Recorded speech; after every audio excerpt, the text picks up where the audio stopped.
สบายดีมนุษย์เอาล่ะมื้อนี้ข่อยสิมาสอนซุมเจ้าแต่งรูปเฮ็ดได้ให้มันเหมือนแบบถ่ายจากสตูมาก็เพียงใช้แต่นิ้วเดียวแล้วก็ใช้โทรศัพท์เครื่องเดียวเท่านั้นบ่ต้องเก่งแต่งรูปก็เฮ็ดได้ง่ายๆเลยเดี๋ยวข่อยสิมาแจก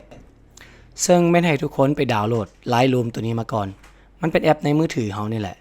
หลังจากนั้นข่อยจะส่งไฟล์ให้ทาง WhatsApp ซึ่งจะเป็นไฟล์ DNG ที่ข่อยเซตค่าสีไว้แล้วให้ทุกคนกดไปที่ไฟล์มันได้เลยหลังจากนั้นเฮาจะเลื่อนมาที่คำว่า Lightroom แอปของเฮา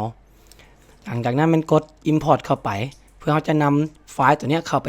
ฝังไว้ใน Lightroom ของเฮาทุกคนจะเห็นว่ามีไฟล์เข้ามาแล้วทางถึงคลิกซะมันเลยหลังจากนั้นมันกด3ขีดทางถึงกดสั่งซื้อก่อนเพราะว่าเขาจะสั่งซื้อเพื่อให้มันจื้อง่ายซึ่งตัวนี้ขอจะใช้ซื้อคำว่าดำมืดหรือว่าไฟใช้ซื้ออย่างก็ได้หลังจากนั้นไม่ให้กดถึกอยู่ทางถึงเพื่อให้มันเซฟไว้ต่อมาหาเอาไปแต่งรูปเขาได้เลยเลือกรูปที่เขามักเดี๋ยวเขาจะใส่รูปตัวนี้หลังจากนั้นไม่เลื่อนไปหาคำที่เขาซื้อที่เขาตั้งไว้เมื่อกี้นี้สีเขียวมืด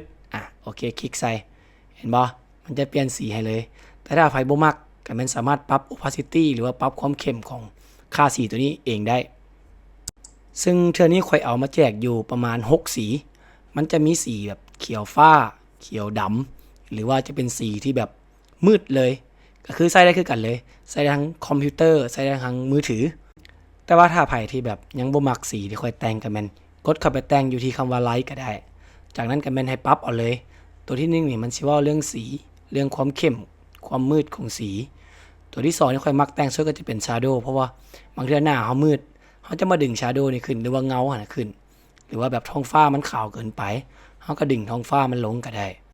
ส่วนคำว่า Color นี่สิเป็นการยัดสีเข้าไปเฮาอยากเอาสีหยังเข้าไปในภาพเฮาให้หลายที่สุดก็แม่นเฮาก็เลือกดึงเอาเลยมักสีฟ้าหลายกว่ามักสีเหลืองหลายกว่าหรือว่ามักสีม่วงเข้าไปในภาพเฮามันก็จะผสมสีให้ในภาพเฮามันอัตโนมัติเลยง่ายๆนะส่วนต่อมาสิเป็นเอฟเฟกต์ตัวนี้สิเป็นตัวเฮ็ดให้มันขอบของภาพมันดำหรือมันขาวก็แล้วแต่ผู้มักก็แอนมักเพราะว่าต้นปลามันมืดๆเนาะเขาก็เลยดึงให้มันดำเขานิดนึงหลังจากนั้นก็แม่นภาพเฮาก็จะออกมาเป็นประมาณนี้แล้วเขาก็กดส่งออกหลังจากนั้นกดเซฟลงแล้วก็เฮาก็จะได้ภาพออกมาแล้วสำหรับไผที่อยากได้ไฟล์ตัวนี้แม่นให้ไปที่ช่องแดงก่อนเด้อบ่แม่นอย่างใดก็อยากให้ทุกคน Subscribe ให้แน่ก็คือกด Subscribe ช่องแดงตัวนี้ก่อนหลังจากนั้นก็แม่นคอมเมนต์ใส่วิดีโอตัวนี้ข่อยจะมานำอ่านแล้วข่อยจะเอาเบอร์ข่อยทิมไว้ให้เด้อหลังจากนั้นหลังเช้าส่งหาข่อยอยู่ใน WhatsApp ข่อยจะส่งไฟล์ให้ประมาณนี้แหละมนุษย์ขอบใจที่ Subscribe บ๊ายบาย